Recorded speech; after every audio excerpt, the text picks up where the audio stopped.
Thank you. Welcome to the December 12th, 2023 meeting of the Nantucket Memorial Airport Commission. We're using Zoom for this meeting, which allows the public to participate as an attendee. Please speak clearly in a way to ensure accurate meeting minutes. The meetings being conducted remotely pursuant to Chapter 2 of the Acts of 2023. Meetings being both video and audio recorded. Please be careful not to screen share your computer. Supporting materials that have been provided to members of this body are available on the town's website unless otherwise noted. And I'll introduce each speaker on the agenda. Please remember to mute your phone or computer if you're not speaking. Please wait till the chair recognizes you, and please have a conversation be go through the chair. Each vote in this meeting will be conducted by a roll call vote. With that, we'll move on to the first item on the agenda, which is the agenda itself. Any concerns, questions with the agenda as drafted? No. None. We'll consider that adopted by unanimous consent. And then we have the draft minutes from November 14th. Any questions, comments, or concerns? No. Consider those adopted by unanimous consent. And we have to ratify the warrants of November 12th, November 29th, and December 6th. Is there such a motion? I'll make that. Okay, second. All right, motion made and seconded. How do you vote, Ms. Topham? Aye. Mr. Wiscaron? Aye. And the chair votes aye. Do we have any public comment for items that are not otherwise on the agenda? You can please speak up or raise your virtual hand. I'm not seeing any. So we will move on to pending leases and contracts set forth on Exhibit 1. Mr. Carberg. Okay, thank you, Mr. Chair. I have 10 items for the commission. I'm going to recommend approval of all of them, but I would like to take the first 9 separately because the motion on the 10th is slightly different. The items I have for you are a agreement with Riser LLC, aka Uber. This is an agreement we've negotiated via council. It's taken a little bit longer than I wanted, but it does formalize our operating and business relationship, and I would recommend your approval. I have a lease agreement with GJ Smith for $58,088 per year. It's for the operation of a combined impound and storage lot in the bunker area. I have an agreement or an engagement letter with Anderson and Krieger. Anderson and Krieger is Airport Council.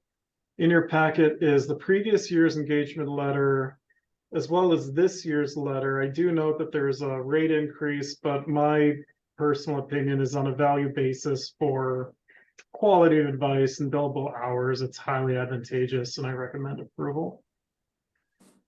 I have 2 back-to-back agreements with Colonial Ford. They're a vendor for municipal vehicles and equipment. The first is for $91,533.90 for a new Ford F-350, which was approved at 2023 annual town meeting.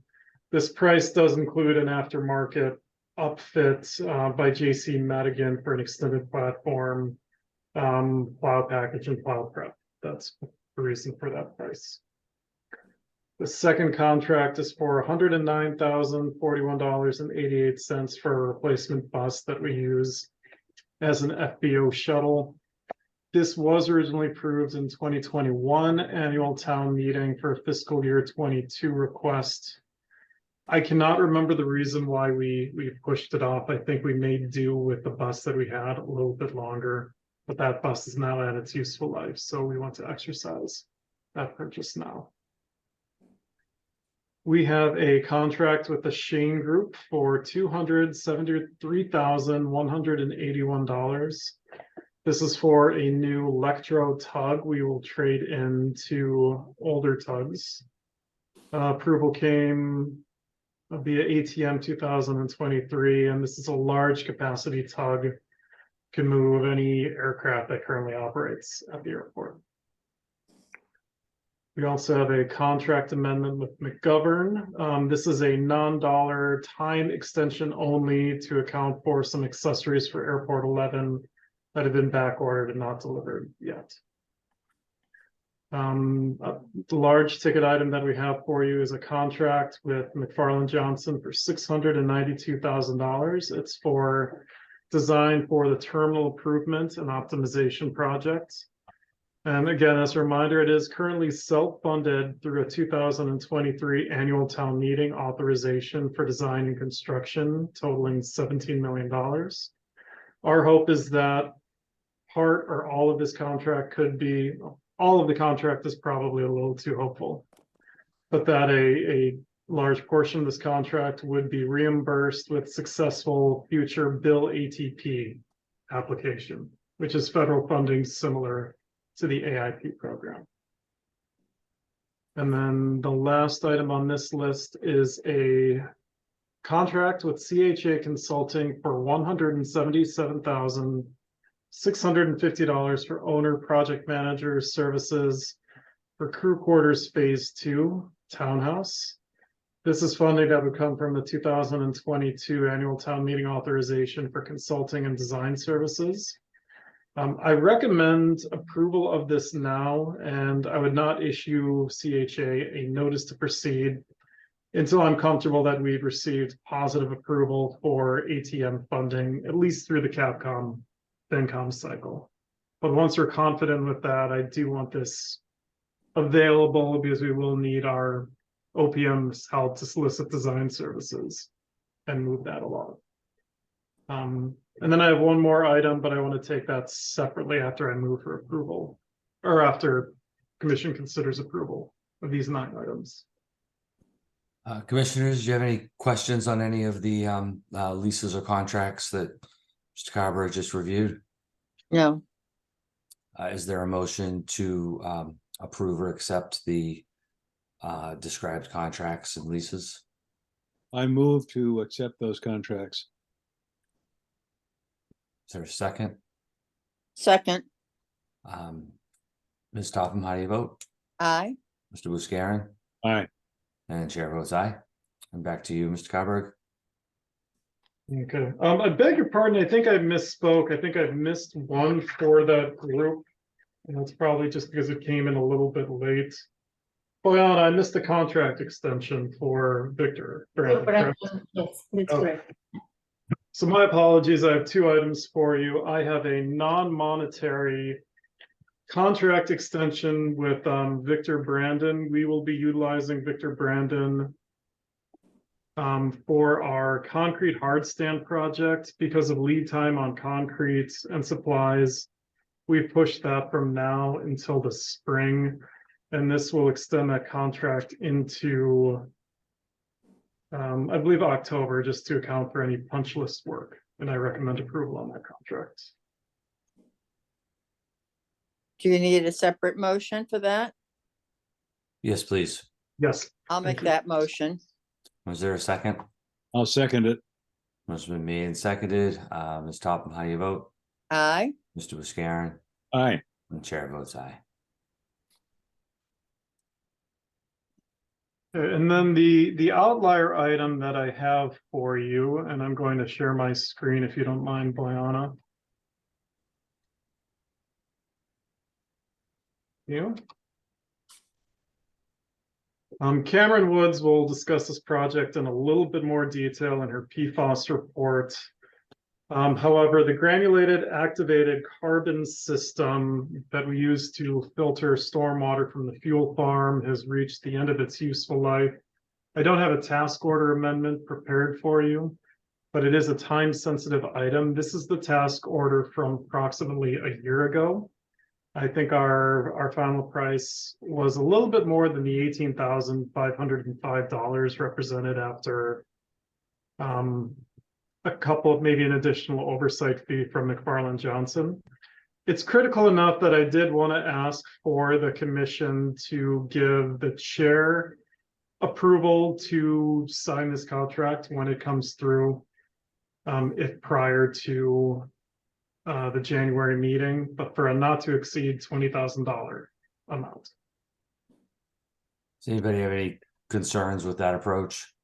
No, Is there such a motion? I'll move to accept that contract. I'll second. Ms. Taubman, how do you vote? Aye. Mr. Iscaron? Aye. The chair votes aye. Thank you. Thank you. Moving on to pending matters, PFAS investigation update. I would like to recognize Cameron Woods, the Airport Environmental Coordinator, to lead the PFAS update and introduce the consultant presentation. Thank you. Welcome, Ms. Woods. Thank you. I will quickly share my screen to show everyone the latest PFAS table. Can everyone see this? Yes. Excellent. So there are no major updates to this table. The notable number here would be that we still have 6 residences with bottled water during this period out of a total of 66 to date. So that's the remaining number that we are dealing with here. If no one has any questions with that table, I will move on to the GAC update. Please. So as Noah mentioned briefly, we will need a new GAC filter, partially because it might be time and we'd need one anyways, but mainly because, to refresh everyone's memory, last month Will transferring diesel over the loading rack. A member of our maintenance team spilled 4 gallons of diesel into the catch basin below. In the following days, a sizable amount of that contaminated water was then subsequently pumped through the GAC filter, producing a pretty unsatisfactory effluent. We tested pretty quickly after that for both PFAS in the catch basin and in the effluent, and also checked for particles, mainly that would compromise or be the main components of diesel. And they were found in both the catch basin and the effluent. Notably, that means that the water contaminated with PFAS was getting through the filter and was not filtered through as it should be, which clearly indicates that the filter at this point is failing, and we think that there was a negative reaction that killed off the carbon that would have extracted the PFAS from the contaminated water. And so at this point, it is necessary that we replace that filter. And at this time, we're also considering an oil water separator refilter. And so that would be a filter that goes ahead of the GAC filter, because following discussions, it's become pretty clear to me that, well, a spill of 4 gallons of diesel into the catch basin isn't standard by any means. A few droplets here and there certainly is. And at this point, based on the events that occurred, we don't want to have to be replacing the GAC filter anymore. That is absolutely necessary. And an oil water pre-filter might be the solution in protecting that, so that the diesel is extracted and the particles are extracted before it goes through the GAC filter. We sort of want to consider the GAC filter our belle of the ball. She is pure, beautiful, keep it that way. We don't want the diesel going through there. So that would be pre-filtering that through. The next updates will be brought to you by Jim. We have an interim data update and a brief presentation from Weston Solutions. Thank you. Jim? Everyone. Thank you, Cameron. Thank you, Mr. Chair. If it's okay, I'll share my screen. Please. I will attempt to share my screen. Okay.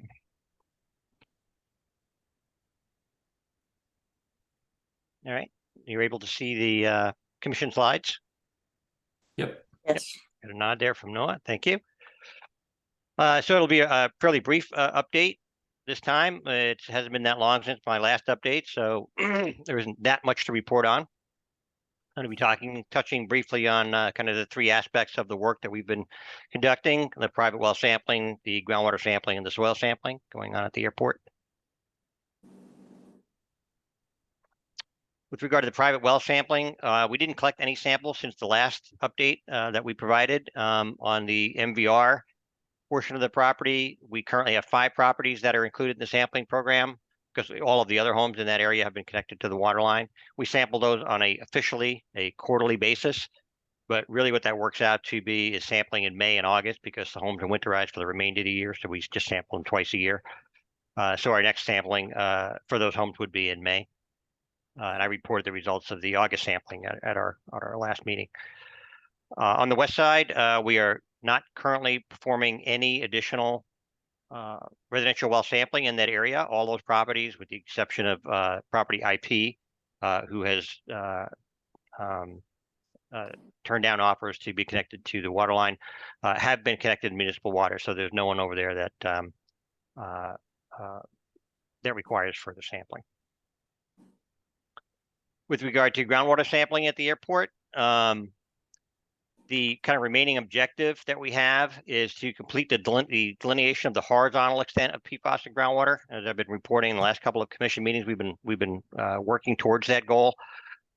In October, we collected 12 groundwater grab samples from the runway 15 area, the Stroney lot, and the Sun Island area. I'll show you a map in a second where those were. And we've completed the horizontal plume delineation, so that was good. All the results came back favorable. Again, I'll show you in a minute. Vertical delineation of the plumes is not required by Mass DEP. You may recall we had a conversation with DEP and they allowed us to not fully define the extent of the vertical extent of the plume. So the extent of the PFAS with depth was not as much of a concern to them because it's an island environment. All of the groundwater discharges to the Atlantic Ocean. So there's really no sense in chasing that and spending. They didn't want to spending money drilling deep wells out on the airport. They would rather see that money put towards the water line and mitigating impacts of the groundwater. So we don't need to do anything with regard to vertical delineation of the contamination. So this is the updated plume map with the new data. The locations that are circled in pink are the locations that we sampled in October. I'll zoom in a little bit. We'll start with the runway 15 area. So we got these 3 samples right along the property line. You'll recall that groundwater flow is from roughly north to south. So from this area across the airport towards MVR. So these were monitoring the water quality coming onto the airport from off-site. And you can see, again, green is non-detect. Yellow is a detection. Their PFAS were present, but it was below the standard of 20. Red means it exceeds the standard of 20, and purple means it exceeds the standard by more than 10 times. So they're over 200 part per trillion. So we were 2 non-detects and a very low detection here, indicating that this contamination is not coming onto our property from off-site. We were investigating this purple area here, which was kind of an unexpected detection up in this area where we didn't have any reported releases or applications of AFFF. So we were wondering that might be coming on from offsite, but it appears not. It appears to be related to some sort of airport activities that took place up in this area. And then we installed collected a sample here to define the eastern extent. And as you can see, that sample came back with a detection, but below the standard. So that defines our plume in this direction. So our runway 15 plume now is defined. We're still unsure about what the source is. Clearly something that occurred in this area. And I should note too that the concentrations that we found at RW15 in this area, the shallow groundwater concentration, so near the top of the water table, were actually the second highest levels we've seen on the airport. So there were fairly high concentrations in this area, which again is a bit surprising, but they do drop with depth. We collected a deeper sample at this location, and it was lower. So that suggests to us that it's the release was fairly recent and probably pretty close by. Shifting to what we call the Sun Island portion, the northern portion of the airport, we collected 2 groundwater grab samples west of the plume. Those both came back non-detect for PFAS. So this area now is fully delineated. And you can see it's a very small area of exceedances, and the concentrations are really not all that high, and they seem to be centered on that Quonset Hut area. And then lastly, we collected 3 samples from the Stroney lot area. Again, you may recall we were kind of chasing this contamination up into the Bunker Road area to trying to find the source. And we finally got 2 clean samples, again, the 2 green ones, and we got a very low detection here, which defines that northern extent of the plume. And it does appear to be that the source of that plume is kind of on the Stroney lot, just right at the northernmost boundary of the Stroney lot, kind of by the access road where you drive into that lot. That seems to be where the where that plume originates. So, so as I said, with that completes our horizontal delineation of the contamination. So that's good news. Oops. Moving on to soil sampling. We collected some soil sampling near gate 30 over on Monahanset. The objective there was, again, to define the extent of the soil contamination that extended off-site. And I'm having mouse problems here. Oh, there we go. We sampled 5 locations, and of those 5 locations, we had exceedances at 2, so 3 of them were below the standard. As we've seen previously, the contamination limited to that upper 2 feet. Again, we're dealing with shallow contamination here, mostly the top foot, really. I'll move to the map that shows the location. So, the mouse, there we go. So these are locations that we that were below the standard. So we've got delineation in this area. These are the 2 that came back slightly exceeding the standard. So we actually conducted sampling last week. We stepped out and collected 2 additional samples from further onto the property. The levels are going down. They're getting shallower, so it does appear that the contamination is pinching out as we go in that direction. So we are getting there. It's just been a slower process. With regard to Sun Island Road, we sampled 8 locations. We had exceedances in 4 of the 8 locations, so the other 4 were below the standard. So we're about half of them were okay there. We haven't gotten the results back from the deeper samples yet. These are the samples that were collected at the surface. So those are pending. We should expect to have those in the next day or so. The lab is running a little bit behind. So looking at the location of those, these are the 3, or these 3 exceeded here. So we don't have delineation fully to the south. This sample here also exceeded. This one came back below. These 2 came back below. And then there's one that was right up against the property line, actually came back non-detect. We didn't detect any PFAS at all in this soil sample. So again, I think that verifies what we're seeing in the groundwater, that the source does appear to be somewhere associated with that Quonset hut outside that facility. We've got additional soil sampling was completed last week. We collected additional samples in this area and out here to the east, which we expect will complete that soil delineation in that area.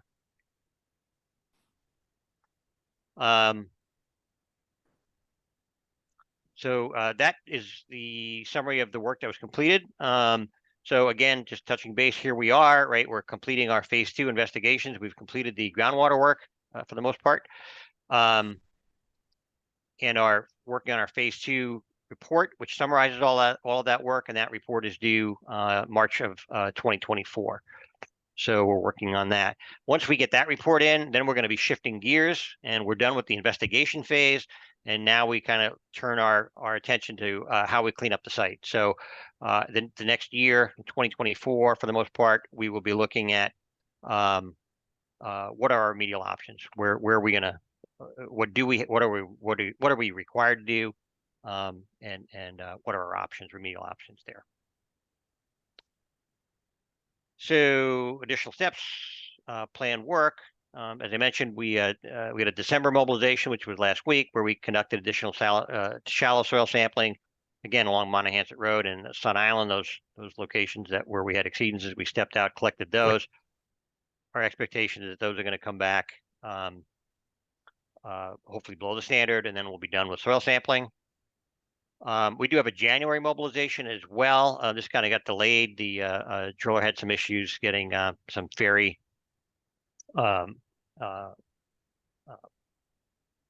access via the ferry with their drilling rig. We have to drill, and we talked about this last time, we have to drill 4 deep monitoring wells. So even though that Mass DEP is not making us delineate the vertical extent of the contamination, so the contamination with depth, they do want us to put in some deep wells so that we can get groundwater elevation information. because our conceptual model here is that groundwater at the site is upwelling and is upwelling into the ocean. So we agreed that we would do 4 data points, and we would take groundwater level measurements to basically verify or prove that that is the case, and support our conceptual model. So that work will be done in January. And then we've got the MCP filings. We've got our next status report, which is due in February.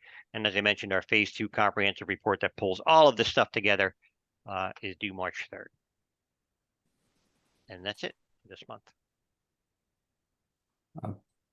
Thank you, Mr. Sukup. Any questions from any commissioners? Yes, what do you think our remediation effort will be in 2024? The value of that, or the scope of work? Scope of work. Scope. It's purely a desktop exercise.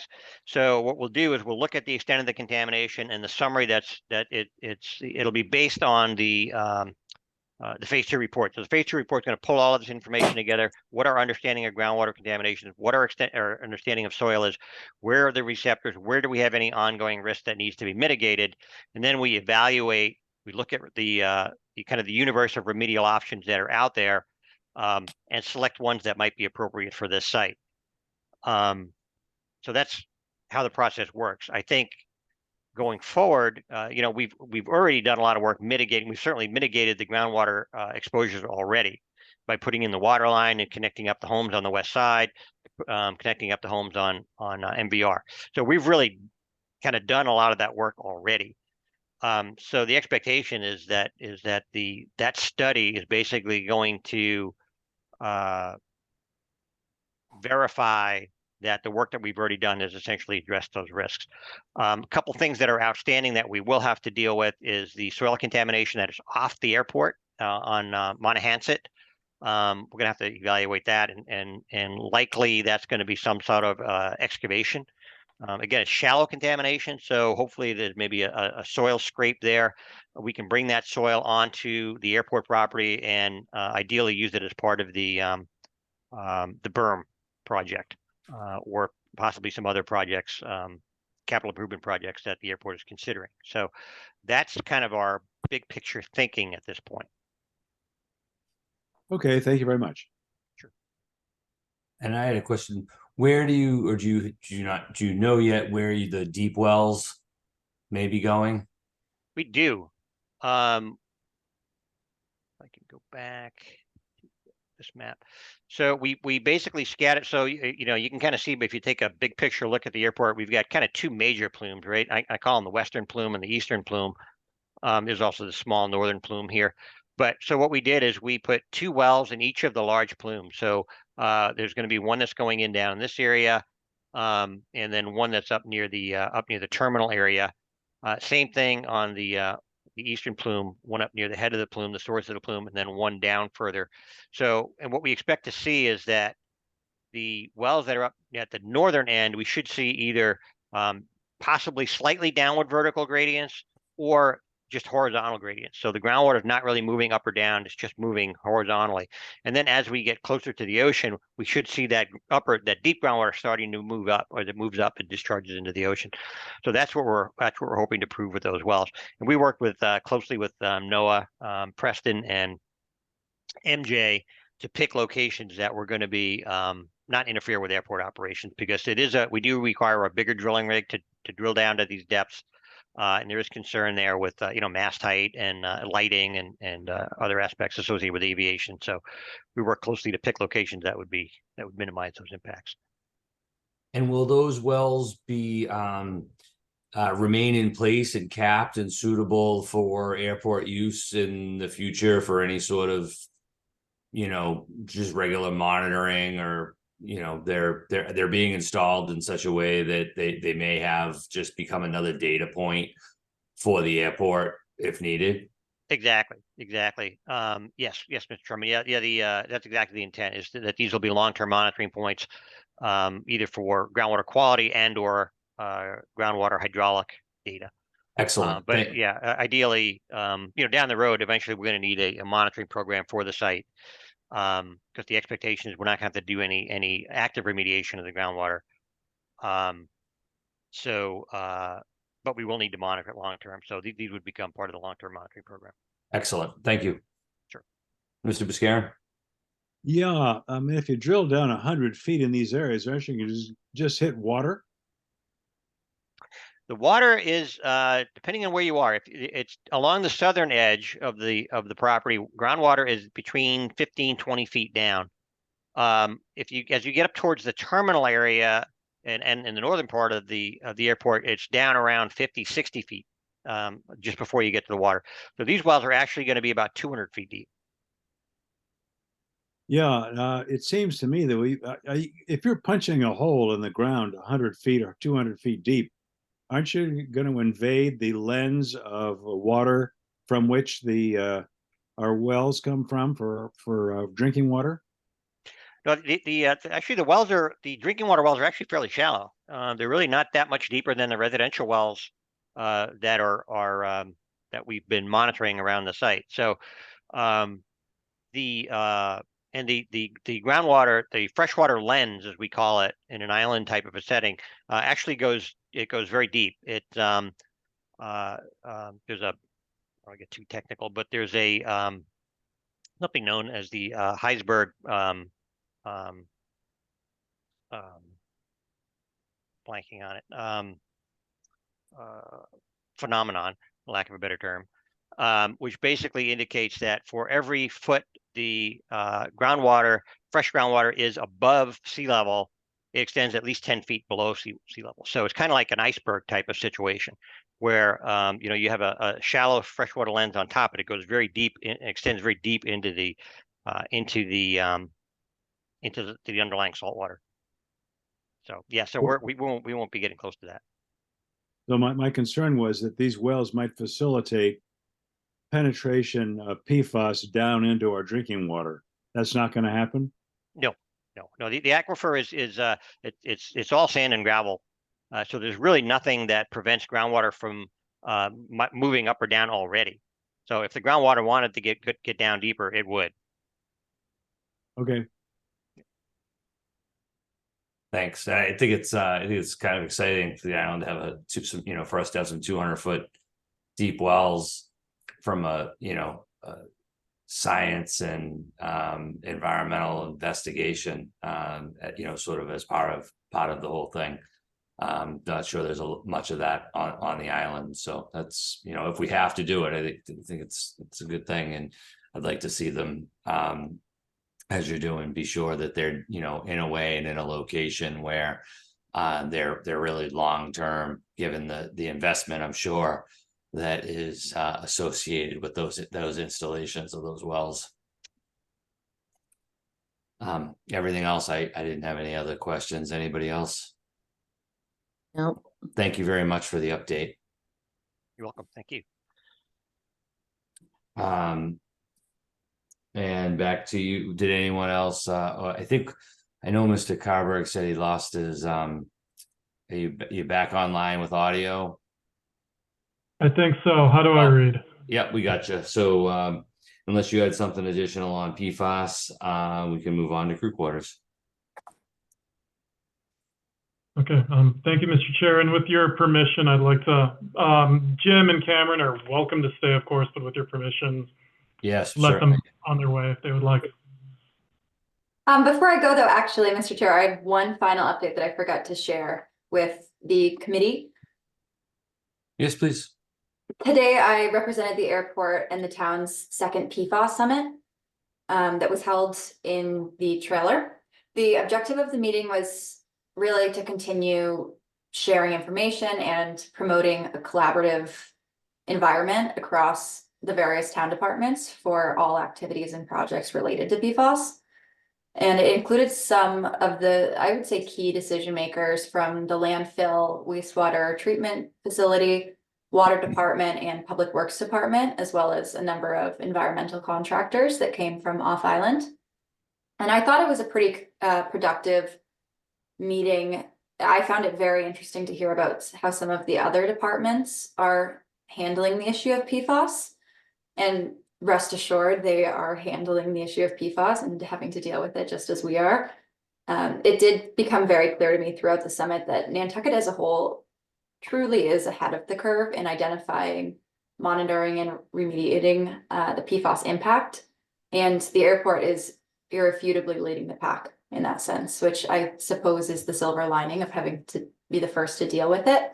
But it really is clear, and I heard from a number of other representatives at the summit that they look to the airport to see what we're doing first before responding. So I just wanted to let everyone be aware of that. And with that, I will give it back to Noah and sign off. Thank you. Have a nice Thank night. Merry Christmas. Merry Christmas. Thank you, Cameron, and thank you, Jim. Moving on, and just please let me know, I have audio through the phone and video through the computer screen, so if I turn too far away from the phone and you can't hear me very well, please let me know. For the crew quarters projects, I have several status updates. In the packet, I have 2 sets of materials that the Capital Committee requested of the airport in their November 16th meeting, and then discussed later in their November 30th and December 5th meetings. These are an additional work phasing summary, and then the planning board packet, which I'll discuss in a minute. I have these available in your packet. I don't otherwise though plan on presenting them to you. It's just they were materials presented to another board. We then, staff and our OPM attended the CAPCOM meeting on December 7th, where the committee made their preliminary recommendation list. This list included recommending funding for the crew quarters project in their request to the Finance Committee. I believe that the final recommendations will be made on the 14th, and we'll attend that meeting as well. And then following the presumed recommendation of the Finance Committee, airport staff will attend and track this project through the FinCom, through the Financial Committee, and lead up to annual town meeting as well. The airport crew quarters project was also presented to the planning board on Monday. I was not able to attend. However, we did retain representation via a local law firm, Bodett and Swain, who does this kind of work. Our project was approved with minor conditions. One notable that sticks with me is just the entrance road will be a little bit wider than it would be for a typical single home, as we do plan to go back and permit a townhouse. Then on an actual project basis, we're working with the OPM on the specifications for the future modular set of plan drawings.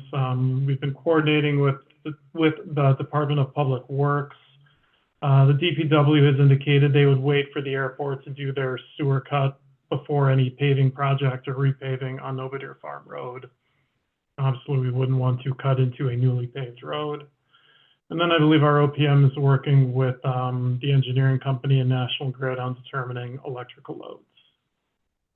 Are there any questions on crew quarters before I move on to South Apron? Anyone?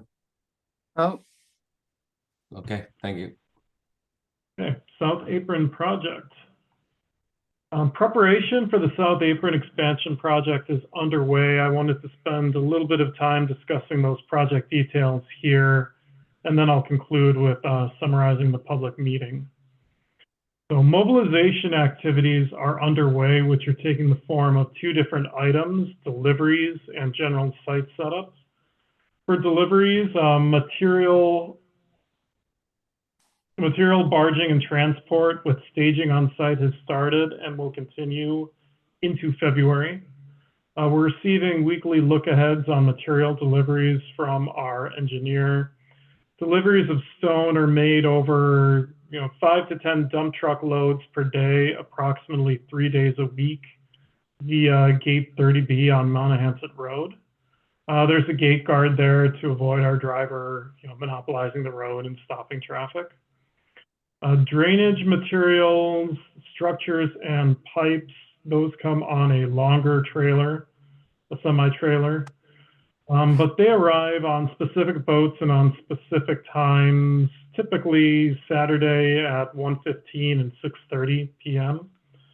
Since they're longer and they can't easily turn on gate 30B, airport staff are meeting and escorting them either at gate 35, which is the fuel truck entrance, or Gate 31, which is behind our ARF station, and escorting to the staging area to get them in off the road.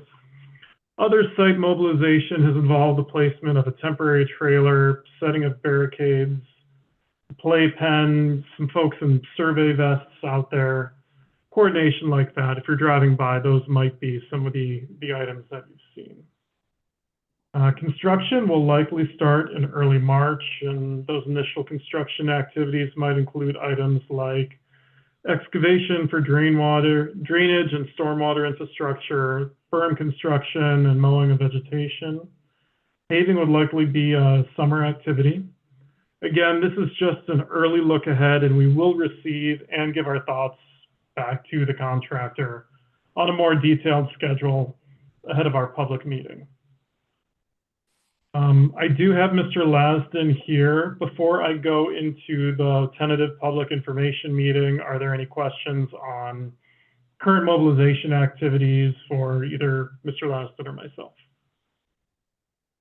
Commissioners, any questions about the South Ramp? No No. question. I would just add, let's we're over the holidays, when we come back, I think it's probably be a little bit of a crunch, but to try to really have the best messaging. I know that's what you're working on, but I think this is really important for us to, as a commission, be proactive with this, and not on the defense. There was actually a comment made by one of the consultants at the PFAS summit today, sort of related to how they're handling that and how important, just generally speaking, that is. And it kind of struck a chord with me respect to this. I think we really want to be proactive and as much as possible, because when the trees start falling and the changes start to really happen, there is when the people would they're likely to take notice. So I do think this is very important. Thank you. Okay. And then for the public information meeting, we have a tentative date of January 11th. I believe that's a Thursday. So staff, we recognize that this project abuts a neighborhood. We want to be sure our residents have the opportunity to attend a public meeting specifically devoted to this project. So it's a lot, and it's probably too much to have as a regular commission meeting. So our suggestion is a separate Zoom meeting that's open to all residents, but also recorded and available on the town's YouTube channel, well distributed, not only island-wide, but with then an emphasis on our neighborhood group. And we'll have some help from the Surfside Association to get the word out through their membership. I do want to be certain to point out, I'm not asking for this to be a posted meeting. We would welcome up to 2 commissioners to formally attend, but by not having it as a posted meeting, it's easier to focus, respond to residents, won't have to generate minutes, quorum, those items. And then for the meeting agenda, we would have a mixed staff and consultant presentation, review the background, the purpose, need, present plans, and sort of an introduction to what a resident can expect during construction. Roughly speaking, 45 minutes for a presentation, and then 45 minutes or longer, as long as it takes, to respond to public questions and public comments. And that's the way we'll proceed, absent any concern from the commission to that format. Anybody have anything further on the public meeting? No. Great. No. Thank you. Back to you, Mr. Carberg, on the rates and charges. Okay, thank you, Mr. Chair. I'm going to share my screen for rates and charges.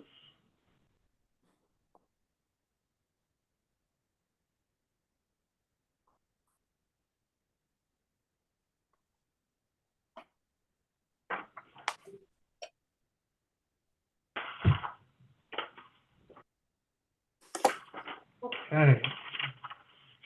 So I love rates and charges season. I love it because it's a way to distill the commission's governance philosophy all the way down to math. So again, the intro rates and charges are not only an administrative cost recovery tool, but they're an applied strategy for how the airport assigns the burden for the cost of operating the airport. So to that point, we've asked you to open a rates and charges public hearing for the January commission meeting. What I have for you today is a conceptual list of changes and updates for your review. This list doesn't always or necessarily highlight specific dollar and cents changes. We'll provide this in the notices and review associated with the public hearing. My goal with this list that I'm going to walk through is to review our strategy for rates and provide the commission an opportunity to direct if they think there are other areas appropriate for consideration that you'd like to see staff have developed for January. With that in mind, I was going to go through this document. We'll start a little bit slowly, but a lot of these items are repetitive and we'll pick up speed pretty quickly.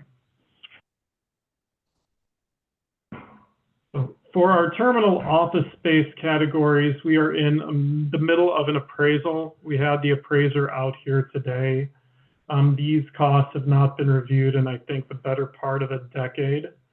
So we may update these costs as appropriate, but this does not include updating the methodology of the 20 to 80% share of fixed versus employment variable costs. So for the public hearing, we may come back with updates to the office space and common space rates. So for our signatory terminal users, which right now is Cape Air, there are 2 items for the landing fee. We will need to increase our landing fee, and across the board for our landing fee, I'm proposing an 8% increase to our rates. If that 8%, I'm thinking of an 8% increase. That's been the adjusted inflation amount for the period. We'll also consider up to 10%. 8% would change $3.34 as our multiplier to $3.61. Specifically for our terminal carriers, we have a practice of valuing air-round-the-air service. So we would increase the discount rate, i.e. decrease this percentage accordingly to reduce the impact on any signatory terminal carriers. So for Cape Air, that's our signatory terminal carrier now, we would likely reduce that to the range of about 62%. And that would reduce the impact of the landing fee increase to them. For our ramp fee, this comment here, we're looking at increasing the largest category of our ramp fee from $216 to $266 per turn. That's our strategy to assess the cost for our hard stand project to these carriers. Specifically, it's the largest aircraft that require the concrete hard stands. I believe they, and exclusively those aircraft, should bear the burden of that cost. That's just the simple math for $1 million project over 20 years across 1,000 E190 operations or greater.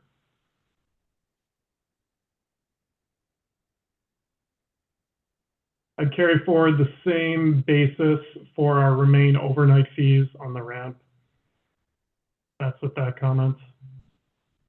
Our airport law enforcement or LEO services, surprisingly enough, most labor contracts have increased.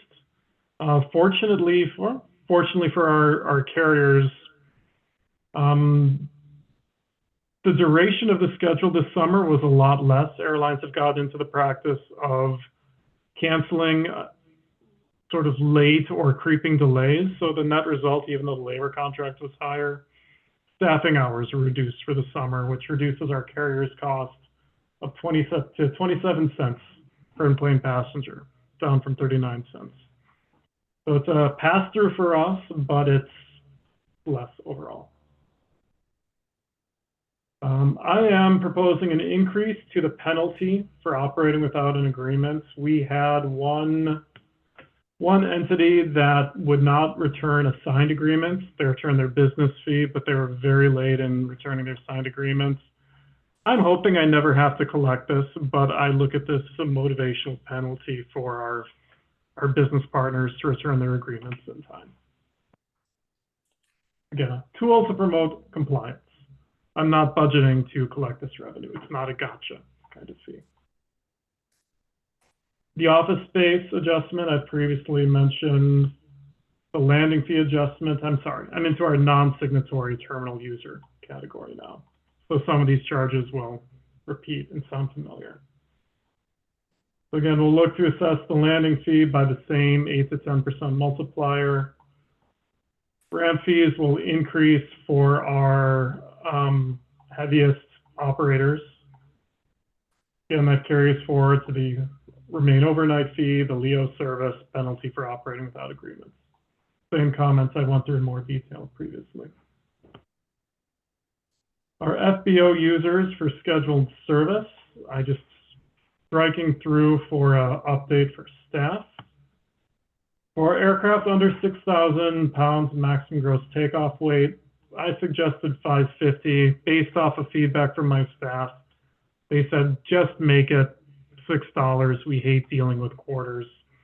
So for their suggestion, when I come back in January, this will be $6. Once we get into the FBO, we administer a 2-part landing fee. We have the same weight-based multiplier that will see the same 8 to 10% percentage increase. But we also assign a fixed cost of $40. I'm proposing raising that to $42. The reason for that, our labor contract has increased 5% for this year. That $40 fixed cost we usually think of as being assigned to the cost for providing a marshaller, bringing a luggage cart, providing those fixed services. So those fixed services have gone up, and we'll increase our fixed services appropriately. Again, we are also undertaking a ramp project on the south ramp, an expansion project. It has many facets. It is predominantly being driven by the largest, heaviest category of aircraft, so I am proposing a rate increase consistent with the methodology that we have used on the terminal side. The absolute numbers are different, but the ratio is consistent. So for the largest aircraft, G6s, 7s, this may or may not include a Global Express. I have to go back to the rate sheet. The ramp fee will increase from $866 per day to a little over $1,000.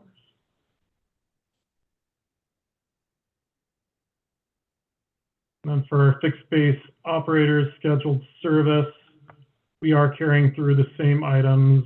These are just my mistakes. I did not highlight them in your draft. It would be $6 per landing, the same landing fee changes, the same ramp fee change.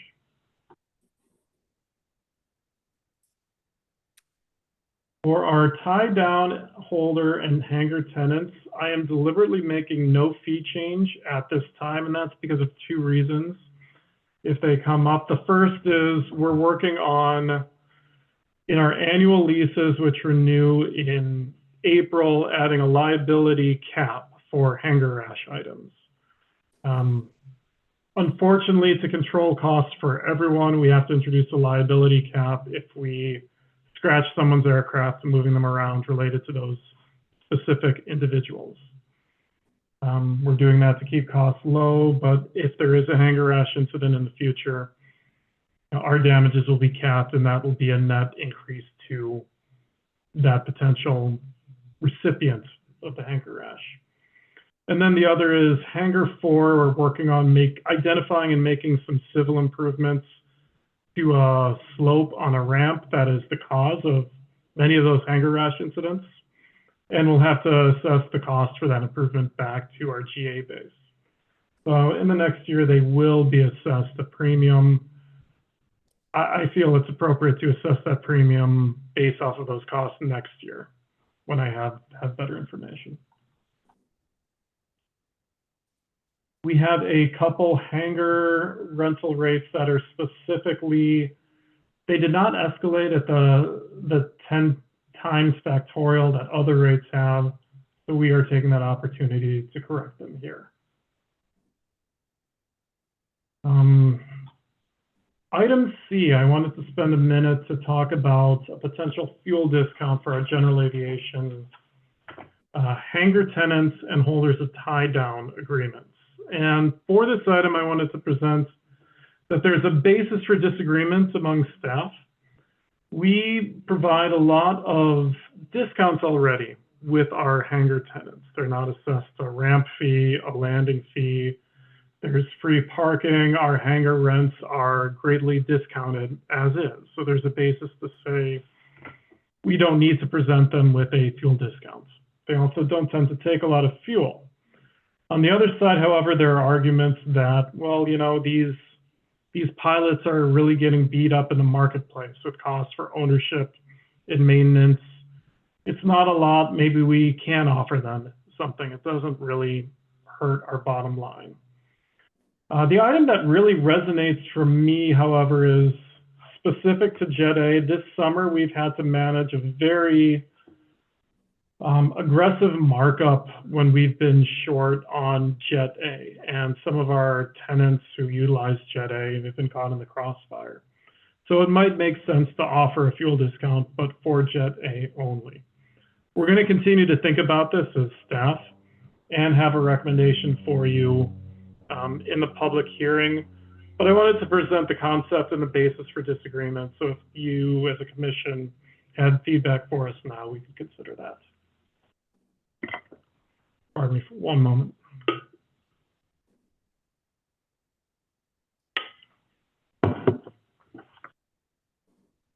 Okay. For our use service and other administrative fees, staff recommendation is to increase the GPU fee to $50 per use. We have a gate overstay fee. Again, I want to point this out. The gate overstay fee was on the books to promote our terminal tenants from not overstaying or overutilizing their or common use spots. The amounts that we put into the previous rates and charges were not adequate to do this. I've spoken to other airports who have done the same, implemented the same methodology that you see here in revision. These are, again, not intended as a budget or revenue source, but a performance motivation to not overstay at a spot. I personally hope I never have to bill an airline $10,000 for overstaying on a position. But this helps us manage congestion and delays, increases our enforcement tool a little bit. De-icing, we are probably updating this rate just to be consistent with the new labor contract, which has increased since we put it in a few years ago. Abandoned, unsecured, and off-season equipment storage fee. I just am highlighting this to point out for any future airline criticism that, hey, we do already have a performance motivational fee in here. We're not looking to collect money willy-nilly. I have never had to assess a $10,000 abandoned equipment storage fee to an airline because the presence of this fee motivates performance. So I'll point that out to airlines if this question comes up. And that's also to the airline's credit. They understand we value it. They've acted appropriately. EV charging stations, the town is beginning to charge for their EV stations. We'll assess a fee consistently with that, and we'll have that for you later. Rental car fees off airport. It was pointed out to me that it was correct. We did not have our CFC and other applicable charges mentioned for off airport rental cars fees. I'm adding them in here now if those ever become appropriate. For vehicle parking,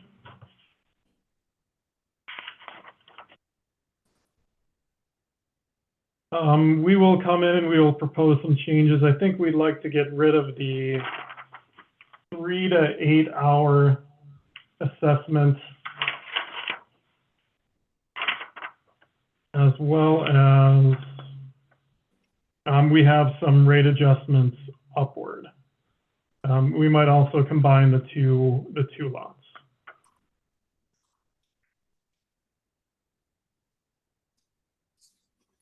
Violation collections and fees, we will also review. And then the last item I have, our meeting room here in the conference room, just to make that waivable at the discretion of the airport manager. You know, for example, American Airlines, their ground crew has been a great stakeholder with the airport. They occasionally like to use our room for safety meetings that benefits the airport. I don't really want to charge them for it. This just gives me the basis to act at discretion with that. Again, might have been a little bit much, but I enjoy rates and charges. Are there any questions on the concepts we're proposing or any items the commission might want us to give more thought to?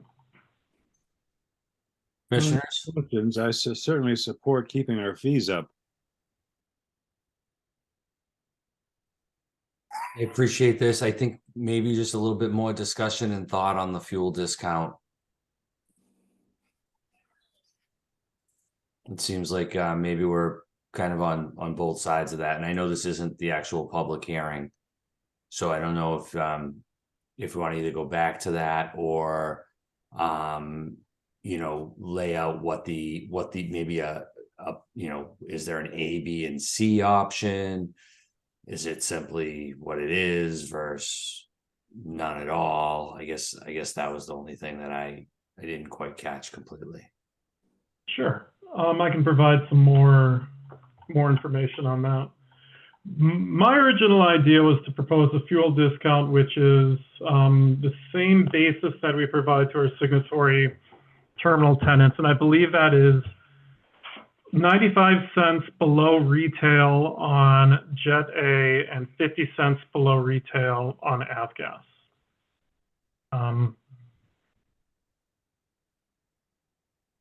Jet A, for a couple of reasons, would be easier to administer specifically in our point of sale system. And you know, the details are complicated to how the system categorizes tenants and when in the sale tenants are treated and applied.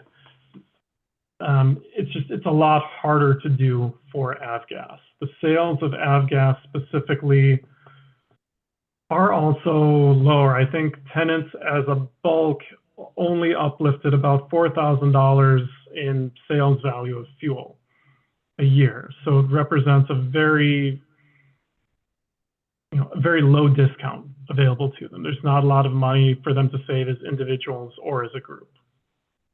And yet we have Jet to A, administer, you have to administer and have a policy for that marginal benefit is somewhat of the point. Correct. That's a good summary. Jet A, however, even though it affects fewer tenants, if we have to manage a very high markup in the summer to discourage uplifts, there are only a few tenants who are affected by it, but they're affected disproportionately. They end up caught in that crossfire of a very high markup. So there's an aspect there of fairness that I think is important to them. And because there are fewer of them, it's a lot easier to call out those tenants specifically at the FBO or the point of sale or the point of order. But likewise, isn't there a bit of a fairness issue to differentiate between tenants based upon the type of aircraft? There is.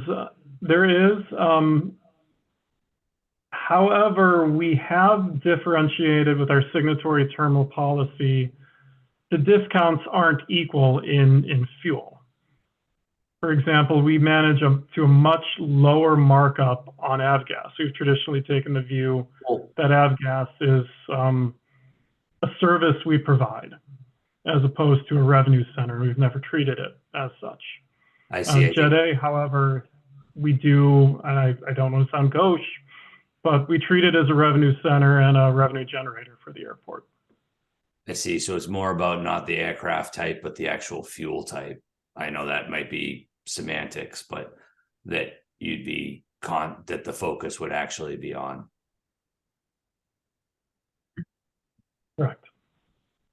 All right. I guess we'll have to think, everyone's going to have to think about that a little bit, and that might have to be laid out for the actual public hearing. Because if tenants or really anyone from the public wants to understand what the proposals what might happen, and they want to be able to comment on that, I think we would need to either decide now and or lay out what those alternatives are going to be in the document that's going to be available prior to the public hearing. I think Yeah. I'd be happy to lay out, to bring to the public hearing documents, as you mentioned, in A, B, and C, a no change, a change both products, or a change to one product. Right. And not just, I think, I agree. I think that's that's part of the discussion I want to have, but is that going to be available in the document that is prior to the public hearing, so that if someone sees the notice of the public hearing and then wants to get the associated paperwork, that will be there? When you just said you'll bring it, that would be available in advance, is what I hope. Yeah, so 2 weeks in advance of either the public hearing or packet day, we would have a red line formal document of proposed changes.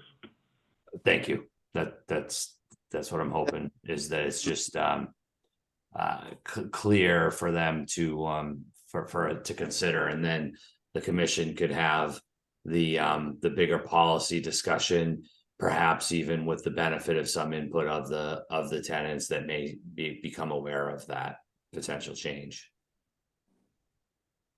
Understood. Anybody else, anything else on the rates and charges? No. Okay. No. Thank you.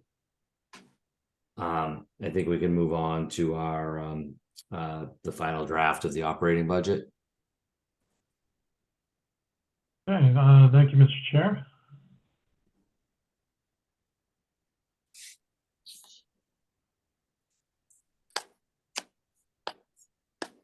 Okay, in your packet is our final operating budget, and I bring this to you for your vote and approval. There are 7 line items that we changed from last month, resulting in a bottom line change of $95,000. Very quickly, it's an additional $62,000 in land leases, and it's an additional $30,000 in interest on investments. It's offset by expenses we've put in for a 5th custodian position for net salary and benefits of $97,000. We gave some thought to some staffing options which are in our favor. I didn't necessarily want to hire a 5th custodian without that position being in the budget, but I think I'd emphasize that I think these positions are transitory in nature. Other people move around in different departments, and we may have the opportunity to do that with staff as well. But at this point, the revenue is available, the candidates appear to be available. So I would ask for your adoption of those changes, even noting that there is the extra custodian position.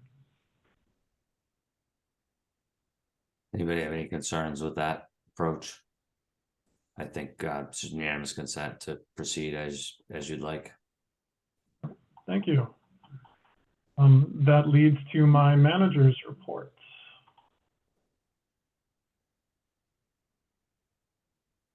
From a project Wait, update. excuse me, don't we need a vote on the budget? Oh, thanks. Yes, we probably should. Thank you. I was focused on the positions, but yes, Mr. Buscarin. Sure. It seems that in 2025, our estimated expenses will exceed estimated revenues. I'm just wondering what was the reason for that? Mr. Carberg or Ms. Sansbury? So we always have the, it's a transfer from our PFC reserve to cover that difference. That's how we've been paying ourselves back each year to use the PFCs. Is that the difference that you're asking about? I was just talking about the estimated expenses seem to exceed the estimated revenues for 2025. you know, I know we've got a lot of retained earnings, $7 or $8 million, but I just hate to have a plan where we are planning on having expenses exceed revenues. If that's made up by the fuel revolver and the PFCs, that's fine. It's made up by our transfer. It's us paying ourselves back from the PFC reserves. This is a transfer that we've put in every year. It's only $400,000. That's why you see our expenses exceed revenue, and then we use that. It's not retained, it's not free cash that's making up that difference. That's fine. Thank you. Okay. Thank you. Anybody else? So is there a motion to adopt the fiscal 25 budget as drafted? I'll move to adopt the budget. Ms. I'll Thompson? second. Ms. Taubman, how do you vote? Aye. Mr. Viscarin? Aye. The chair votes aye. Thank you, Ms. Hansberry. And now we're on to manager's report. Okay. On the AIP side, taxiway golf, that project is substantially complete with a small punch list. We're scheduling the closeout inspection with FAA and Mass DOT Aeronautics. As I mentioned earlier, the hard stands have been pushed into the spring. Thank you for extending that contract. I don't have an update on the master plan. We do need to get that next meeting scheduled. I've had a couple of stakeholders ask me about that schedule.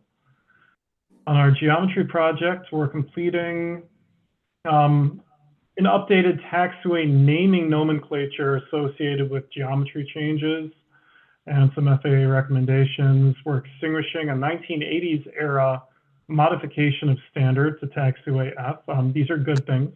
They're very technical, but they're efficient for the airfield. And we believe we can permanently identify that taxiway Fox is limited to Aircraft Design Group 2 aircraft via a facilities and a 5010 update. So it's always good to extinguish a modification to standard because you want to be within standard. On the terminal, thank you for your approval of the design contract. We will be moving forward with that quickly. For our ARF truck contracts, the FAA no longer funds as eligible for reimbursement, sending staff to the equipment manufacturer for inspection and training. I feel it's worth it for our ARF equipment, so I will be sending 1 or 2 airport personnel, and this will just be one of our travel costs. For our non-AIP programs, fence relocation, we've reached a understanding in principle with our tenants, and our tenants will be addressing a fencing relocation project with reimbursement via an amendment. That's good news. Our markings work has been completed. We utilized the taxiway golf contractor. When they were on site to do those project markings, we addressed our items from inspection. Our inspection is now closed out and complete. And then on the fuel farm loading rack, we received a price proposal for a temporary fix. Staff reviewed it, and their belief is we're in a better position to just go forward with a permanent fix rather than pay for an item, not twice, but rather than install a temporary fix and then a permanent fix, and that we have the time to do so. So that's what I've indicated to the consultant and how we'll proceed. For RFQ and bid status, thank you again for your approvals of the terminal optimization project and the impound surface storage facility. Look forward to seeing those moving forward. And then our quote process for fire alarm and sprinkler testing and inspection will be presented in January's meeting. For our operations update, we held our first contractor negotiation session with World Fuel Services. We'll hear back from them tomorrow with some information, and we'll continue that negotiation. Our TAC meeting was held on Friday, November 17th. The TAC is our Technical Advisory Committee with Massachusetts Natural Heritage. I wanted to credit Cameron for stepping in and leading this effort. In this effort, we review our annual reporting and management for airport rare species permanent lands. We've worked hard to have a mutually positive relationship with the state MISA program. It's been a valuable relationship. We had the president over Thanksgiving, if no one had heard about that or been caught up in motorcade traffic over the holiday. I wanted to recognize and thank airport staff, staff-wide, for their direct and support roles of the U.S. Secret Service, Air Force, and other military personnel. Staff performed admirably under elevated security and scrutiny given current world events. I always like to say this also includes the before and after that a lot of people don't necessarily see. We had a C-17 with us for a few extra days and through Stroll, and staff worked well to accommodate this. Christmas Stroll results were strong, in line with 2017 and 2018 calendar years. We unfortunately experienced a skid steer fire on December 6th. Skid steer, this is one of our front end loaders that we use for brush mowing in support of our TAC meeting. We're investigating the operational incident. No one was hurt. The incident was promptly reported with an airport ARF and Nantucket Fire Department response without foam. We are proceeding with an insurance claim. The machine is a total loss. We have one more left to take on mowing, which shouldn't present much of an issue for us.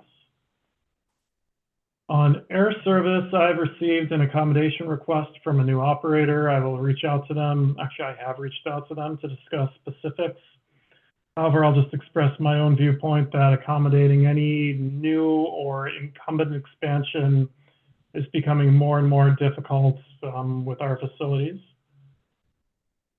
I have sent to the commission under a separate email a position that I've taken as airport manager on Senate Bill 1315. This is a proposed revision to the Steamship Authority charter language to change the makeup of the voting membership among the port and islands councils. Again, I filed my position, which is that this is bad legislation for the airports. That has been filed today. I have a notification of travel. I will be traveling to the AAA Expo in Nashville at the end of April. This is one of the conferences in my contract. One of the major AAA conferences. It should be a shorter trip. For statistics, I will give me one moment to rearrange my screens here. I am starting to change the format in the way that we append and relate statistics. So I'll have 3 new slides for you, and I'm also going to try to share my screen at the same time.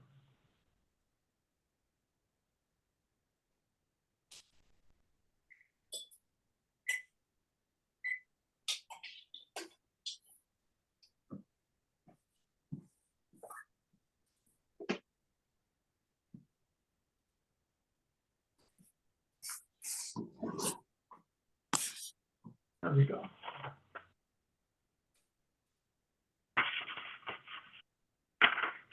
So for October, total operations are down 8%, and they're down 11% on the year. Southwest ramp operations for October were down 15%. Enplanements are down 31% in October and are down 5% year to date. Specifically in Boston, I'm going to just go to the summary slide.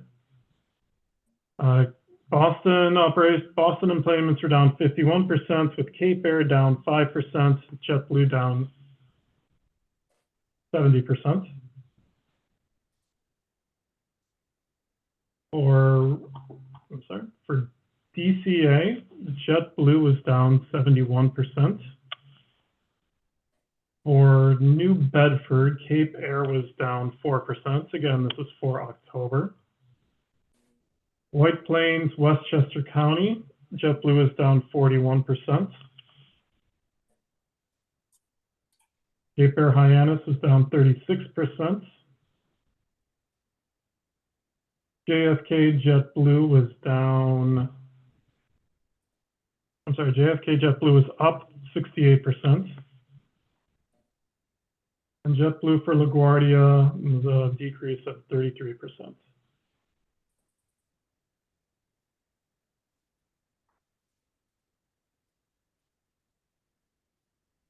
So for JetA specifically, I wanted to give JetA a little bit more attention because it is our primary revenue producer. I also think it's really, really interesting. I'm looking to update one category of stats per month, and I'll have JetA shown in 3 slides. This first slide is for overall JetA. My focus is actually not tabular, it's graphical. So it's down here. The items that I want the commission to key on are these blue bars. These are our monthly JetA sales. And I want to compare them to the red line, which is our 3-year average. The 3-year average is important to the airport because this is our forecast that we base for sales. We base it on 3 years, not just a previous year. And then individually, the previous 3 years are shown in gray boxes. So you can see the average is somewhat between the previous 3 years. We've hit it in July and August, and we've fallen short in September and October. And that's the important quick takeaway, that we are on track. And I give interval performance on the right. For the fiscal year to date, we're up nearly 4%. And that's based for the previous 3 months, however, we're down 9%. November, based on the strength of sales to U.S. Air Force equipment, the previous month we were up 34%. The second page is all in the same format, but it's specific to the business that we do through the FBO for the South Ramp, which is about 70% of our sales. So on the fiscal year, we are down 3.9%, pulled down by September and October, previous 3 months being down 11.4%. And again, up for November on the strength of the U.S. Air Force. Working through the terminal, this is our third and final page for my reissue of stats. The third page is our terminal sales, so JetBlue, American, United, Delta, typically around 30% of our JetA sales. We've had a very strong fiscal year to date, up 27%. It's offset some of our decline through the FBO, including a strong commercial previous 3 months, including September and October. Then for 100 low lead, we are down 8% in October, up 7% in November, and down 7% year to date.